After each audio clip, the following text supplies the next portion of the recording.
This video contains news and analysis related to a recent terror attack in Kashmir.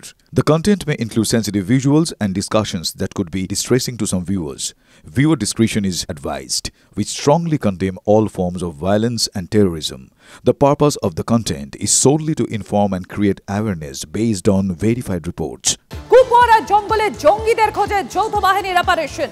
পাইনা চিনারের জঙ্গলে অভিযানের সাক্ষী TV9 Bangla. Kashmir police ও CRPF এর যৌথ অপারেশন। কুপওয়ারাতেই সম্প্রতি খুন হন এক শ্রমিক আর আজ সকালে কুপওয়ারাতেই জঙ্গি গতিবিধির টের পাওয়া যায়। তারপরেই নিচ থেকে এলাকা ঘিরে টিলার উপরে এই অভিযান। দেখুন সে এক্সক্লুসিভ ছবি TV9 বাংলায়। কয়েকদিন আগেই কুপওয়ারার কান্দিখাস গ্রামে জঙ্গিদের গুলিতে নিহত হয়েছিলেন গোলাম রসুদ মাগরে নামে এক ব্যক্তি। তার সঙ্গে কোনো জঙ্গি সংগঠনের যোগাযোগ না থাকলেও তার দাদা একসময় কিন্তু পাকিস্তানে ট্রেনিংপ্রাপ্ত, এখনও পাক অধিকৃত কাশ্মীরে তিনি রয়েছেন এবং সক্রিয় জঙ্গি সদস্য, এমনটাই গোয়েন্দাদের দাবি। আর সেই জঙ্গিদের খোঁজে এই মুহূর্তে ওই কান্দিখাস গ্রামের বাইরের যে পাইনের জঙ্গল এবং পাহাড়ের উপর দিকে সেখানে কাশ্মীর পুলিশ এবং সিআরপিএফের যৌথ অভিযান চলছে। কারণ যেটা জানা যাচ্ছে যে এই মুহূর্তে আমরা সেই সার্চ অপারেশনের সঙ্গে রয়েছি, কাশ্মীর পুলিশের যে এসওজি স্পেশাল অপারেশন গ্রুপ তাদের সঙ্গে রয়েছে। তারা ধীরে ধীরে ওপরের দিকে এগোচ্ছেন, কারণ ওপরের দিক থেকেই কিন্তু গুলির আওয়াজ পাওয়া গেছে। সেখানে ইতিমধ্যেই জঙ্গিদের তরফ থেকে পুলিশ এবং সেনাকে লক্ষ্য করে গুলি চালানো হয়েছে বলে জানা যাচ্ছে। এবং এই দ্বিতীয় যে বাহিনী, যেটা অতিরিক্ত বাহিনী, সেই অতিরিক্ত বাহিনী এই মুহূর্তে গোটা এলাকা ঘিরে, এই সামনে দেখা যাচ্ছে গোটাটাই পাইন জঙ্গল এবং তারপরেই উঁচু পাহাড় রয়েছে, ওই দুর্ভেদ্য জঙ্গল, সেই জঙ্গলের মধ্যেই কোথাও জঙ্গিটা লুকিয়ে রয়েছে এমনটাই কিন্তু পুলিশের দাবি। এবং সেনা আধিকারিকরা সেই লক্ষ্যেই পুরো জায়গাটা আমি দেখাবো, আমার ডান দিক বাঁ দিক সমস্ত দিকেই কিন্তু বিভিন্ন গাছের আড়ালে কাশ্মীর পুলিশের এসওজির জওয়ানরা রয়েছেন, সিআরপিএফের জওয়ানরা রয়েছেন এবং ধীরে ধীরে তারা কিন্তু এগোনোর চেষ্টা করছেন পাহাড়ের উপরের দিকে, যেখানে এই মুহূর্তে গুলির লড়াই চলছে এবং যেখানে জঙ্গিরা লুকিয়ে আছে বলে মনে করা হচ্ছে। তারা খুব ধীরে ধীরে এক একটা গার্ড নিতে নিতে, বিভিন্ন গাছের আড়ালে গার্ড নিতে নিতে তারা এগোচ্ছেন যাতে কোনোভাবে জঙ্গিদের নজরে না পড়েন।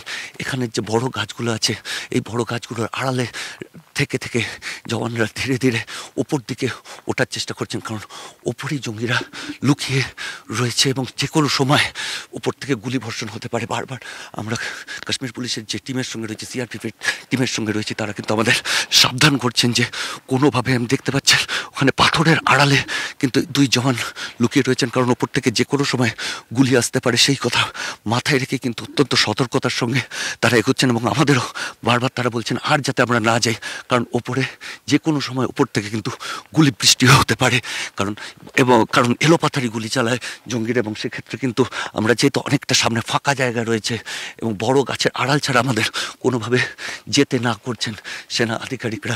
এবং এই অপারেশনে যারা যুক্ত রয়েছেন তাদের একটা দল ওপরে ইতিমধ্যে পৌঁছে গেছেন এবং সেখান থেকে নির্দেশ এলেই এই বাকি দলটা ওপরে পৌঁছবে। কিন্তু এই মুহূর্তে জঙ্গিদের সঠিক অবস্থান কোথায় সেটা কিন্তু এখনও জানা যাচ্ছে না। কয়েক ঘন্টা আগে গুলির লড়াই চলেছে এবং সেই গুলির লড়াই হওয়ার পরে যদি তাদের ডিরেকশন চেঞ্জ করে থাকে, তাদের অবস্থান চেঞ্জ করে থাকে, তাহলে যে কোনো সময় বিপদ আসতে পারে এবং সেই বিপদ যে কোনো সময় আসতে পারে ভেবেই কিন্তু প্রস্তুত হয়ে রয়েছে বাহিনী, কারণ তারা অন্য কোনো দিক দিয়ে নেমে আসার চেষ্টা করতে পারে এবং সেখানে বাহিনীর মুখোমুখি হলে এলোপাথারি গুলি চালাতে দ্বিধা করবে না এই জঙ্গিরা। এবং সেই জায়গা থেকে আমাদেরও বারবার না করা হচ্ছে আর যাতে আমরা ওপরে না যাই। এবং এই রকমই সার্চ অপারেশন কুপওয়ারার বিভিন্ন জায়গায় চলছে, উপত্যকার বিভিন্ন জায়গায় চলছে।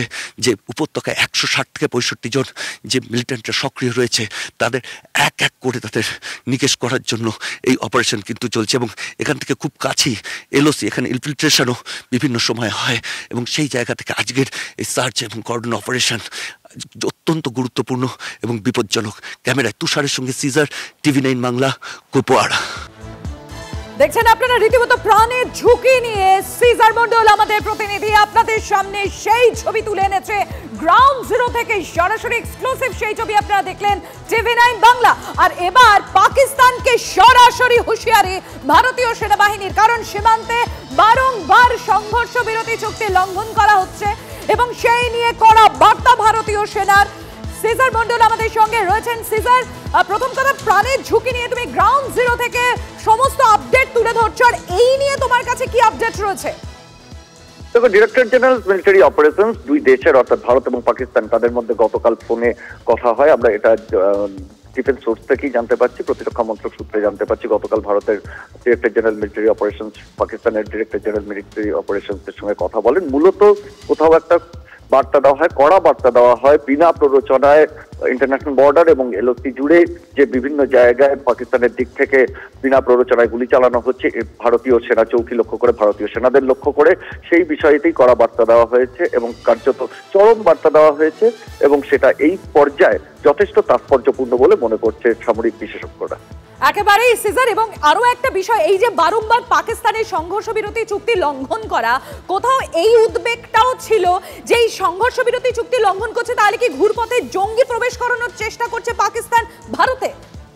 তবে একদমই ঠিক, কারণ এর আগেও বিভিন্ন সময় দেখা গেছে যখন নিয়ন্ত্রণ রেখা বা ইন্টারন্যাশনাল বর্ডারে, বিশেষ করে জম্মু কাশ্মীরের বিভিন্ন সেক্টরে, সেখানে উপত্যকায় যখনই ইনফিলট্রেশন বিট তৈরি হয়, অর্থাৎ জঙ্গি লঞ্চপ্যাড থেকে পাকিস্তান অধিকৃত কাশ্মীর থেকে জঙ্গিদের ভারতে ঢোকানোর চেষ্টা হয়, তখনই দেখা যায় যে পাক বাহিনী ভারতকে লক্ষ্য করে, পাকিস্তান রেঞ্জার্স হোক বা পাক সেনাবাহিনী ভারতীয় সৈন্যদের লক্ষ্য করে গুলি চালায়। অর্থাৎ কোথাও তাদের ব্যস্ত রাখতে চায়, এই এঙ্গেজ করে দেওয়ার চেষ্টা করা হয় যাতে সেই ফাঁকে এই জঙ্গিরা ঢুকতে পারে। সেটাও হতে পারে মনে করা হচ্ছে, কারণ যখনই এই ধরনের একটা যুদ্ধ পরিস্থিতি তৈরি হচ্ছে, তাতে পাকিস্তানের সবসময় লক্ষ্য থাকে যে ভারতের মধ্যে একটা বড় নাশকতা ঘটাতে পারলে জঙ্গিদের দিয়ে, যেটা প্রক্সি ওয়ার বা ছায়াযুদ্ধ বলে, তাহলে ভারতও কিন্তু তার নিজের দেশের মধ্যে ব্যস্ত থাকবে, এঙ্গেজমেন্ট বেড়ে যাবে, এবং সেই জায়গা থেকে তারা হয়তো যুদ্ধের পথ থেকে সরে আসবে বা বড়সড় কোনো প্রত্যাঘাতের পথ থেকে সরে আসবে, এবং সেই জায়গাটাকেই কার্যকর করার চেষ্টা করা হচ্ছে কিনা সেটা অবশ্যই ভারতীয় গোয়েন্দারা দেখছেন। কিন্তু মানে উপর্যুপরি যেভাবে সিজফায়ার ভায়োলেশন হয়েছে এবং বিনা প্ররোচনায় গুলি চালানোর ঘটনা হয়েছে, সেটা নিয়ে